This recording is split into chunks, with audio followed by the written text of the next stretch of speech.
In a moment that still haunts me, my stepdad violently slammed my disabled sister into the refrigerator and then, with absolutely no mercy, shattered her nose using his knee, while we stood there in shock and horror, unable to believe what we were witnessing. My disabled sister called me, bleeding and trembling, after our stepdad smashed her face into the fridge. I drove 5 hours through a storm to get to her. And when I arrived, my mom looked me dead in the eye and said, "It's just a scratch." But that wasn't the worst part. The worst part was realizing she had known for years. And what happened next? It didn't just change our family.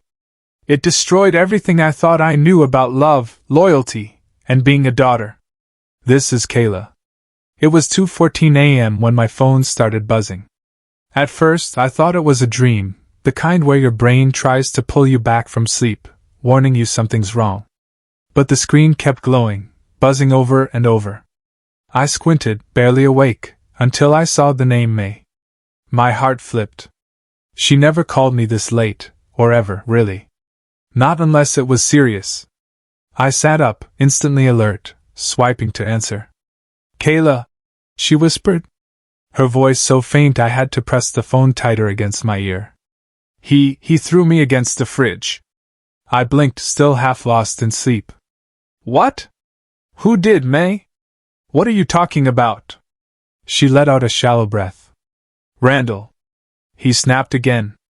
"Smashed me hard. Then he kneed me in the face.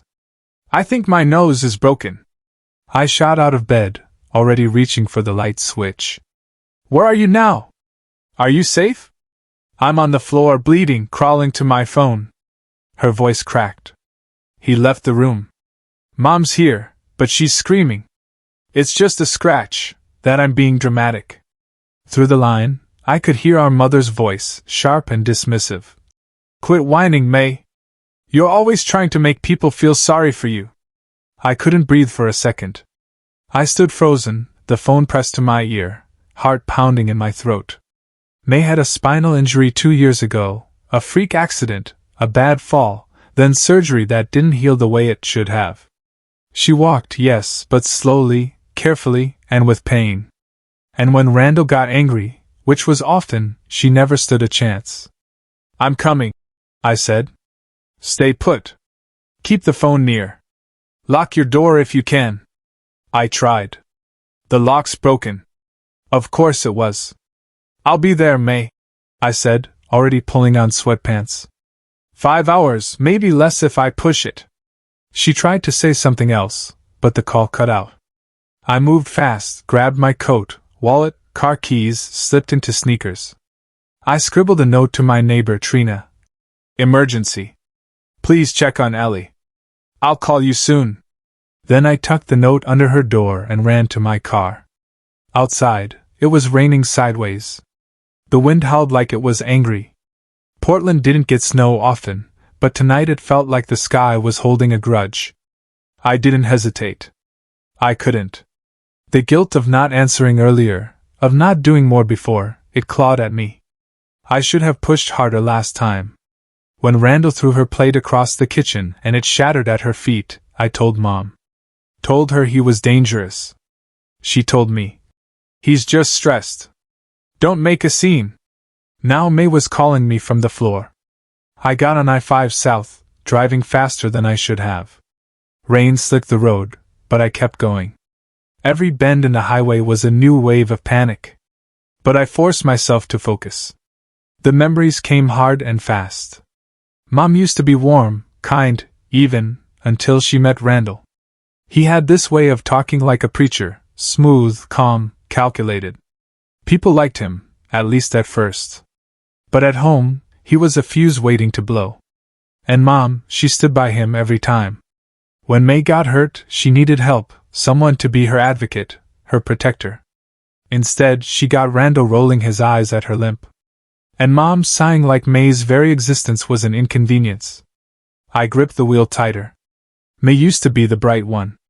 She sang painted. She had a laugh that made people stop and smile. Now, even her voice trembled.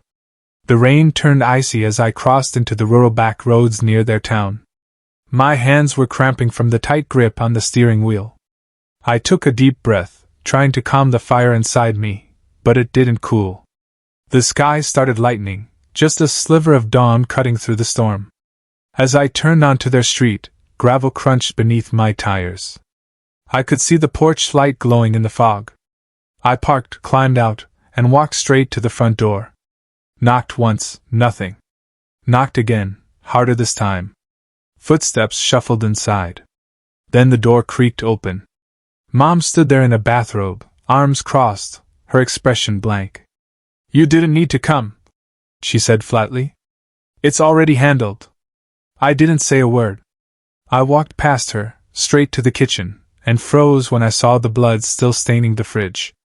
I didn't speak. I walked straight past my mother, barely registering the bitter curl of her lips, and into the kitchen. The stench of bleach was sharp, aggressive, like someone had scrubbed in a panic, but the streaks of dried blood still clung to the fridge like bruises on skin, smudged, smeared, and damning. I stared at them, my chest tightening. Then I saw her. May was sitting on the floor, back against the cabinet. Her hair was tangled, her cheeks swollen, nose packed with tissue. One eye had gone nearly purple. But the second she looked up and saw me, her face cracked. Not with pain, but something deeper, relief. Something she hadn't allowed herself in too long. "Hey," I whispered, dropping to my knees beside her. She reached out, fingers trembling, and I cupped her face gently, careful not to touch the worst of the bruises. Her eyes welled with tears, but she didn't sob. She just let them fall silently. "I didn't know who else to call," she whispered. I swallowed the lump rising in my throat. "You did the right thing." I wrapped my arms around her, and for a moment neither of us said anything. I could feel how thin she was beneath her sweatshirt. Her breath came in shallow hiccups, and she clung to me like a child. "You're here," she murmured like she still didn't quite believe it. "I'm here," I said. "And I'm not going anywhere." Behind us, footsteps shifted on the old wooden floor. I turned. Mom stood just past the hallway, arms crossed, still in her robe. Her expression was unreadable, somewhere between annoyance and indifference. "He left for work," she said flatly. "Like a man should. There's no need to cause a scene." I didn't respond. I turned back to May, brushed her hair behind her ear. My hands were shaking. "Do you want to rest for a bit?" I asked gently. "I'll make some tea. Check on the house. You just breathe." She nodded, slow, careful. I helped her to the couch, tucked a blanket over her legs. Then I went back into the kitchen. My movements quiet but deliberate. The bleach smell was stronger now. I opened the windows. Something gnawed at me. Something more than anger, more than the helpless guilt I always felt in this house. Something didn't sit right. While boiling water for tea, I opened the drawer next to the fridge, looking for a spoon. That's when I saw it. A folder tucked beneath a mess of unpaid bills and receipts. It wasn't labeled, just plain manila. But the moment I pulled it out, I knew. Inside were photographs, dozens, dated, labeled in scratchy pen. April, left side rib; June, shoulder bruising; August, wrist discoloration. Some showed her back marked with deep blue shadows. Others showed faint fingertip patterns on her upper arms. There were hospital reports, too. ER summaries, X-rays, all stamped. Accidental injury. I stood there numb. It wasn't just last night. It had been happening over and over, quiet, hidden, documented, and no one had done a thing. I walked back into the living room, the folder pressed to my chest. May looked up from the couch, her face pale, but her eyes sharper than before. She saw it in my hands and froze. "I wasn't snooping," I said softly. "It was just there." She looked away. "I kept those," she whispered after a long silence. "In case I ever needed to prove it, in case someone believed me." I sat down next to her. "I went to the police once," she said, her voice shaking. "Took the photos, took a report, but Mom followed me there, told them I fall a lot, told them I was confused. They believed her." Her fingers clutched the edge of the blanket like it was the only thing anchoring her to earth. She told me I'd break the family if I kept lying, she added. She said it would ruin everything. I couldn't breathe. I'm sorry, I said. I should have seen it sooner. May didn't answer. She just closed her eyes. I stood and walked to the hallway, every step heavier than the last. Mom was standing at the end now, dressed and brushing her hair like nothing had happened. You knew, I said quietly. You knew and you let it happen. She looked up from the mirror. It's not like she's dying, she said, voice flat. Everyone has hard days. My blood turned to ice. She has fractures, I snapped. Bruises the shape of hands, a broken nose. And you're talking about hard days? You always were dramatic, she muttered. She's not some angel. You think I haven't had to deal with her tantrums? Her falling all the time? She didn't fall, I said, each word sharp. He threw her. Mom rolled her eyes. You just make everything worse. And that's when something inside me cracked. Not in a loud, dramatic way, but quiet. Final. Like a door I'd kept open for too long, finally closing. I stared at her. The hallway suddenly too small, too cold. For the first time, I saw my mother for who she really was. I stood there, unable to move. My mother's face was still, her expression flat, almost bored, like all this was just an inconvenience. I didn't recognize her anymore. Or maybe I never really had. I stepped out onto the porch, the old wood creaking under my boots. The clouds hung low over the hills, heavy with that Oregon dampness that soaks into your clothes, whether it's raining or not. I pulled my hoodie tighter. My chest was burning. My legs trembled, not from fear, but from knowing something had to change. May couldn't stay here another night. Heck, another hour. I had driven 5 hours through a storm to get to her, thinking I was showing up for comfort. But I was wrong. This wasn't a visit. This was a rescue. Inside, she was sitting on the couch, cradling a chipped mug of tea like it might keep her together. Her nose was still swollen, bruises bloomed under her eyes, and her wrist had started to puff up. She gave me a shaky nod when I came back in, as if reading my thoughts. Start packing, I said softly. We're not staying. May didn't ask questions. She just stood, limped toward her room, and began gathering her things. I followed her after a few minutes to help. Her drawers were a mess, and she couldn't lift much with one arm. While she folded clothes with her good hand, I opened her desk, hoping to find her phone charger or medications. One drawer stuck halfway. I tugged harder.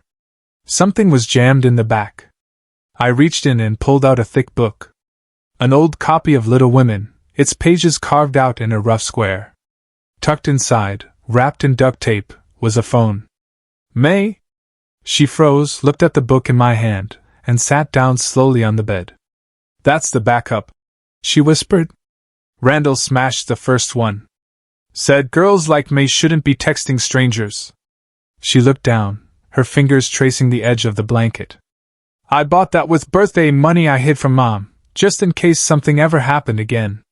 I wanted to scream, but I couldn't afford to. Not now. Instead, I stuffed the phone in my pocket and kept moving. We'll take what we can carry. You'll come home with me for good. Her lip trembled, but she nodded. I went to the kitchen to grab her medications, and something made me pause by the counter. I remembered setting up a small savings account for her last year. She hadn't touched it, she'd said. Said she didn't know how? I pulled out my phone and logged in. My hands went cold. Every month, like clockwork, her disability checks had been deposited and cashed. Not withdrawn, cashed.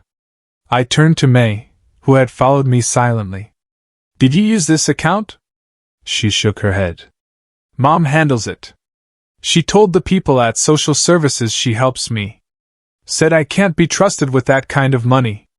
Said it's safer this way. She gives me a little sometimes if I ask nice. I stared at the screen. Thousands gone. All while May wore the same shoes from high school and rationed ibuprofen. I didn't even bother breathing before I stormed into the living room. She's your daughter! I snapped. And you've been stealing from her. Letting that man beat her. You knew. Mom stood by the hallway mirror, adjusting her earrings like she was getting ready for a brunch. She didn't even flinch. You think you're better than me just because you left? She said, not even looking at me. You don't know what it's like to keep this house running, to have to make decisions no one wants to make. I did what I had to do. No, I said, my voice low. You did what was easiest, and you let her pay the price. She turned to face me. Don't you dare come into my house and judge. You left. You ran off to your little life and left the rest of us to deal with the mess. Before I could answer, the front door slammed open. Randall. He stepped in, shaking rain off his flannel jacket, and stopped cold when he saw me. His eyes narrowed. What's this? May shrank behind me. I stepped forward. We're leaving. Don't say a word. Don't touch her. Just move. His jaw clenched. You think you can just waltz in here and take her? She's not a piece of furniture. You're not taking her, he said flatly. I already have. We stared each other down for what felt like forever. My hands shook, but I didn't back down. I didn't blink. He took a step toward me, and for a second, I thought he might try something, but then he laughed, low, bitter, and turned away. Fine, he muttered. She's your problem now. I didn't wait. I turned, grabbed May's bag, and guided her outside. The drizzle had turned into something steadier now, more mist than rain, but still wet enough that I pulled her hood over her head. Mom stood on the porch, arms folded, lips pressed into a tight line. She didn't say a word, didn't ask where we were going, didn't stop us, just watched. I helped May into the passenger seat, adjusting the seatbelt so it wouldn't press against her bruised ribs. She leaned her head against the cold window, her breath fogging the glass. I started the engine. It rumbled to life as the gravel crunched beneath the tires and the old driveway disappeared behind us. I whispered into the thick quiet of the car, more to myself than her. We need help, but I don't know who we can trust. The road stretched endlessly in front of us, a dull ribbon of wet asphalt winding through Oregon countryside. I kept both hands tight on the steering wheel. My breath still hadn't returned to normal since we left. The trees blurred past in streaks of gray and green, and rain tapped soft patterns across the windshield. May hadn't said a word since we pulled away, until now. Kayla? Her voice was a whisper, hoarse and small. I glanced sideways. She was curled against the window, her sleeve bunched up, dried blood still crusted under her nose. She looked like a child again, like the little girl who used to crawl into bed with me during storms. I've been thinking, she murmured. We could go to Gramps. I blinked. Gramps? She nodded slowly, reaching into her backpack and pulling out a worn paperback. Something I barely recognized from our shared shelf years ago. She opened it gently, and from between the pages slid a pale yellow envelope. The paper had softened with age and handling. He used to write me, she said. Just every few months. I didn't say anything. I couldn't. That name. I hadn't heard it in over a decade. She looked down, tracing the corner of the envelope. He'd send birthday cards sometimes with little notes, a pressed flower once, a $5 bill tucked behind it. Always signed the same, Love, Gramps. I thought. I started. Mom said he died in prison? May nodded, a strange mixture of sadness and defiance in her eyes. She told me that too. But I never believed her. Not really. He always knew things.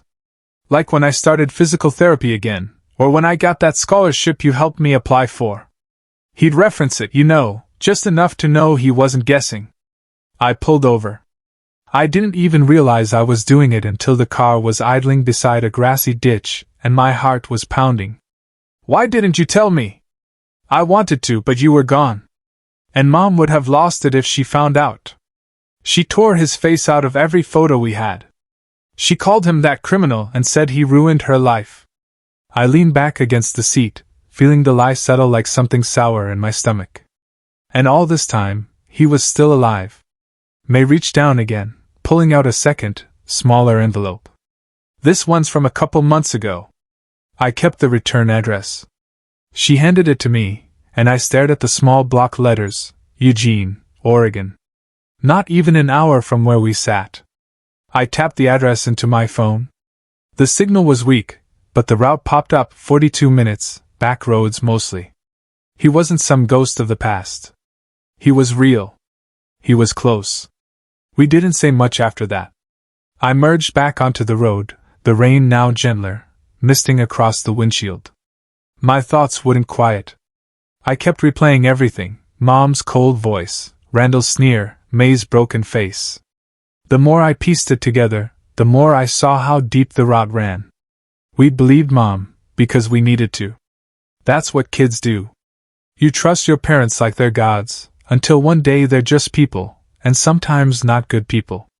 The road narrowed as we turned onto a gravel path framed by tall fir trees. Faint light filtered through the branches, casting long, trembling shadows over the hood. I slowed as a small, weathered cabin came into view, set back from the road, surrounded by stacked firewood and overgrown ferns. I parked just outside. May was silent, gripping that same envelope. Her fingers trembled slightly. I reached for her hand. Before I could even knock, the porch light flicked on. The door creaked open. A man stepped into view, older, gray at the temples, but tall, upright. His clothes were worn but clean. His face, lined by time, looked at us with a mix of shock and something almost like fear. His gaze landed on May. He froze. "You look just like her," he said, voice shaking. "Your grandmother." May's eyes welled. "I kept your letters," she said softly. The man stepped back, still stunned, and opened the door wider. "Come in." We entered slowly. The warmth hit first. A soft, steady heat from a wood stove in the corner. The smell of broth filled the small space, and a worn quilt lay folded on a nearby rocker. It felt like walking into another world, one untouched by all the venom we left behind. He didn't ask questions right away. He made tea instead. Set bowls of soup on the table without fuss. No big speeches, just presence. Quiet, steady presence. After we ate, I leaned forward, finally breaking the silence. "We don't have anywhere else to go." "Not tonight." "You don't have to explain," he said gently. "You're safe here." It was such a simple sentence, but the weight of it. I didn't even realize I was crying until I tasted salt at the corner of my lips. I glanced at May. She was watching him, her face open, vulnerable, hopeful. She trusted him. Some part of her had all along. But me, something still held back, something in my gut. Because if he was safe, then why had Mom worked so hard to erase him? "You're safe here," he said again, reaching to refill our mugs. But as I looked around that quiet little house, every instinct in me whispered the same thing. This isn't over. Not by a long shot. We didn't sleep much that night. The storm outside had passed, but something else, something colder, was still pressing at the windows. I stayed up on the couch, listening to May's breathing, shallow and uneven. I watched the flames flicker for a long time before pulling out my phone again. The voicemail. I hit play for the fourth time. My mother's voice came through like a quiet threat wrapped in silk. "She's still a minor, Kayla. You're interfering. Don't forget that." No yelling, no panic, just cold control. That was what terrified me the most. From across the room, May stirred. "Are they coming here?" she asked, her voice barely above a whisper. She didn't need to say who they were. "I won't let them near you," I said, forcing the words to sound stronger than I felt. "I promise." Morning came in shades of gray. Mist hung over the trees like a veil, and the air smelled like wet pine and smoke. Gramps brewed coffee the old-fashioned way. Percolator on the stove. The scent filled the cabin, comforting and familiar in a way I hadn't expected. We sat at the kitchen table, the wood dented and worn, and I finally asked what had been tugging at me since the night before. "Why did Mom cut you off?" Gramps took a slow sip. His hands were rough, weathered from years of work, but they didn't shake. "She forged checks, he said simply. Hospice checks. They were supposed to cover your grandma's care near the end. I caught her, reported it. Next thing I knew, she was gone with you too. Changed numbers, changed everything. I blinked. I thought Grandma passed in peace. That she just faded. She died scared, he said quietly. Alone. Your mother emptied the account and vanished before the final bills even came due. The weight of his words settled like fog in my chest. No amount of denial could cushion the truth anymore. I looked over at May. Her face was pale, lips pressed tight. She reached for the sugar and accidentally knocked her spoon off the table. It clattered against the floor. She crouched to grab it but paused. There's a gap, she murmured, pointing to the corner beneath the bench seat. I crouched beside her. One of the floorboards was loose. Gramps frowned. That's strange. Together we pried it up. Dust rose. Beneath the plank was a tin box wrapped in a faded towel. Inside, old Polaroids, a bundle of letters, and a yellowed envelope marked Last Will and Testament. My breath caught. The paper inside was brittle, but the ink still held, dated 12 years ago. I scanned the lines, heart pounding.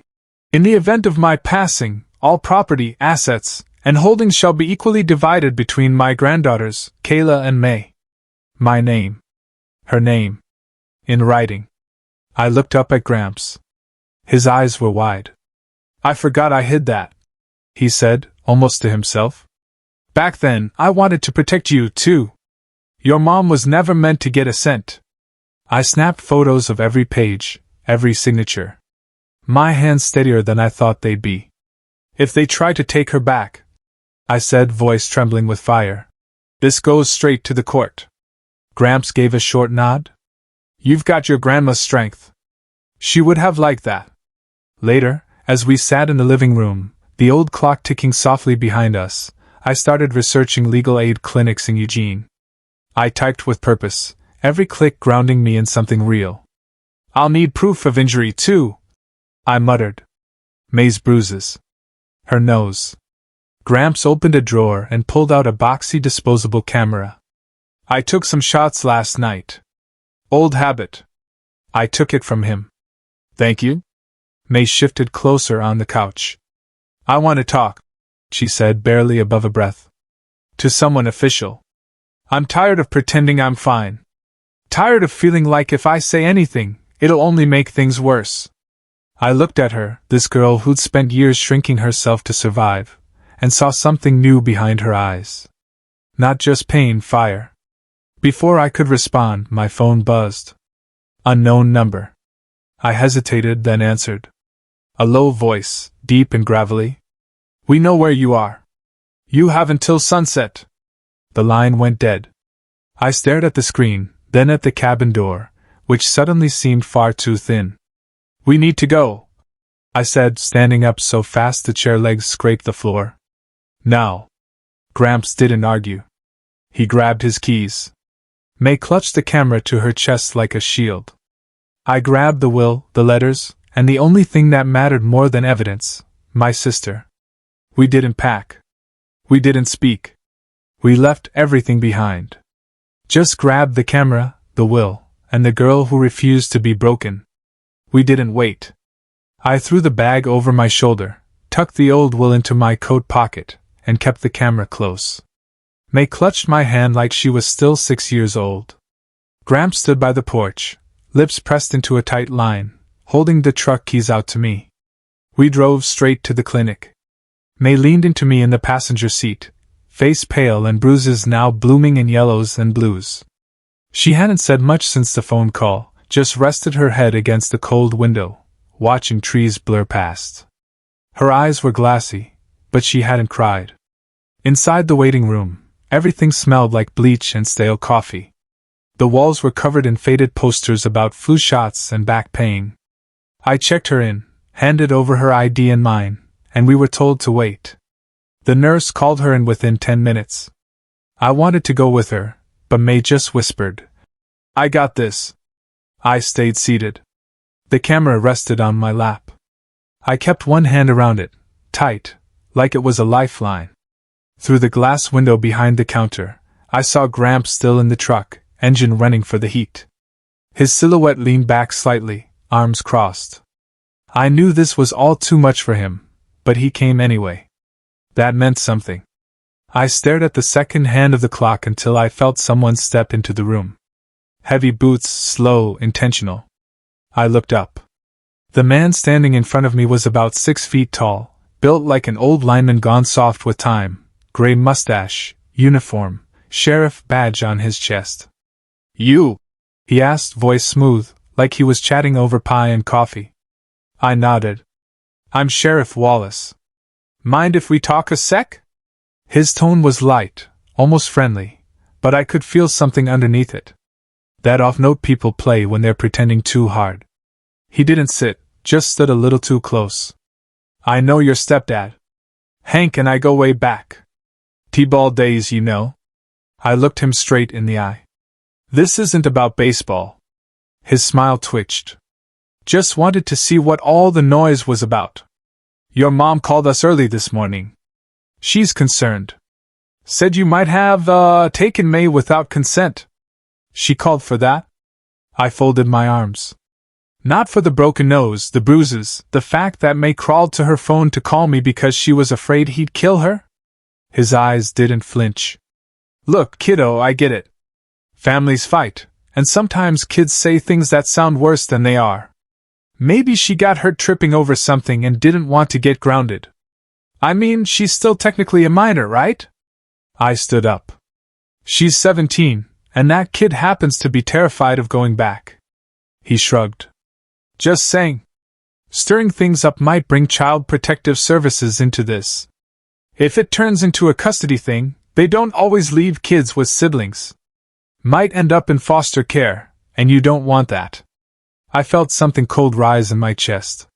It wasn't fear, it was clarity. This man wasn't here to help. He was here to quiet things down, to make this disappear. "Is that a warning?" I asked. He gave me a long, practiced look. "I'm saying it's complicated." The door to the exam rooms opened. May stood there, hugging her coat around her thin frame, nose still red but cleaned.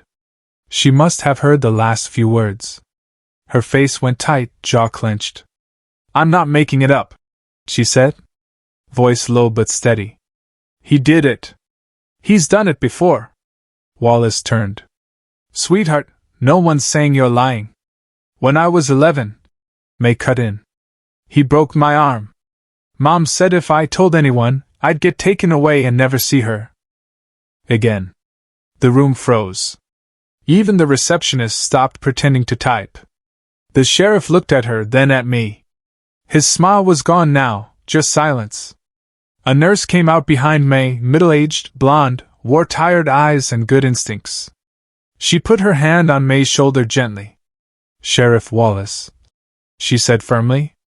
"As a mandated reporter, I need you to step back. This is a medical facility, and she just disclosed prior abuse." He didn't say anything at first, then gave a curt nod. "I'll make note," he muttered, turning to leave. When the door shut behind him, May leaned into the nurse. "I'm sorry," she whispered. "You have nothing to be sorry for," the nurse replied softly. "You did the right thing." I stepped forward and touched May's hand. "You were brave." Her fingers gripped mine. "I'm tired of being scared." We thanked the nurse, got a printout of her injuries, and stepped back outside. The sky was overcast now, and the light had that strange gray tint that made everything feel like winter, even when it wasn't snowing. Gramps was still waiting, tapping the steering wheel with slow fingers. Back in the truck, I pulled out my phone and called a legal aid hotline I'd bookmarked last night. My voice was clear now.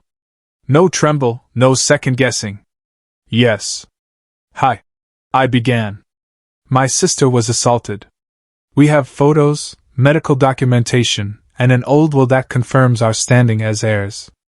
Her abuser is known in this town, even to law enforcement. I need someone who isn't afraid to fight this." The woman on the other end asked a few questions.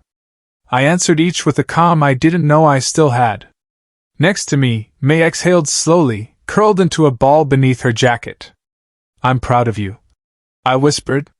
She didn't say anything, but for the first time all day, she smiled. Just a little. We pulled into the driveway of Gramps' house just before sundown. I helped May inside, then set the disposable camera and the will on the kitchen table. I'd scan and upload copies as backup.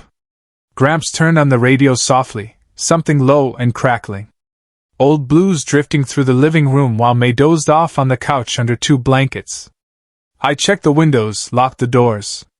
Everything felt still until the shatter came. Glass burst into the room. The window by the front door. A rock clattered to the floor, wrapped in paper. I ran over, heart pounding. The note was scrawled in thick black marker. Leave this alone. The rock had landed just inches from May's head. Now it sat on my kitchen table beside a puddle of melted ice and glass. I held the note. Soggy, smeared ink, but still legible. You think you've won? Stay quiet or next time it won't be a rock. My thumb brushed across the corner where the paper had been curled tight around the stone. May was asleep again, but her breathing was shallow, uneven. She hadn't let go of the blanket since the crash. I spent the next hour sweeping glass barefoot, the broom too loud. Then I went through every window, every door, double-checking each lock with a kind of slow, mechanical dread. Outside, the wind rattled the gutters. Inside, it was colder than it should have been. At dawn, I left a note for Gramps and slipped the evidence into a ziplock. May was curled on the couch under my old quilt. I didn't want to wake her. Gramps had fallen asleep in the armchair. He was stubborn, but I was grateful he'd insisted on staying. That girl doesn't need to see more men who walk away, he muttered the night before, unfolding the blanket over his knees like he was settling in for war. The sheriff's office was quiet. Not the same one we'd visited before. This was the downtown building. I asked for whoever was on shift, not Wallace. The deputy who came out was younger, alert, with eyes that didn't dodge. His name tag said, Ruiz. He took one look at the rock and the note and said, You did the right thing bringing this in. No, kiddo, no T-ball memories. He asked to keep it for forensic review. I handed it over and left with his business card, a calm voice in my head whispering, Don't trust yet, but take the help that's offered. By the time I returned home, May was at the table with Gramps, poking at a bowl of oatmeal like it might fight back. Her face was swollen, but no longer bleeding. The bruises had started to bloom purple-blue beneath the skin. Gramps sipped coffee in silence, one eye always on the window. That evening the call came. Miss Kayla, this is Deputy Ruiz. We ran the note. The handwriting matches your mother's employment records. She filled out forms when she worked for the county library 3 years ago. Do you want to press charges? I didn't hesitate. Yes. That single word cracked something inside me. I thought I'd feel relief, but all I felt was hollowed out, like I was confirming something I'd tried for years to deny. She really did this. I filed for an emergency restraining order the same hour. The court clerk didn't ask too many questions. Maybe she saw the bruises under May's eyes in the photos. Maybe she'd seen it all before. Either way, by sunset I had a signed paper in my hand and a locksmith pulling into the driveway. May watched from the porch, arms crossed tightly around herself. Gramps stood beside her like a statue, his cane planted firm. You girls aren't sleeping alone again. End of story. Later that night, May came into my room holding something small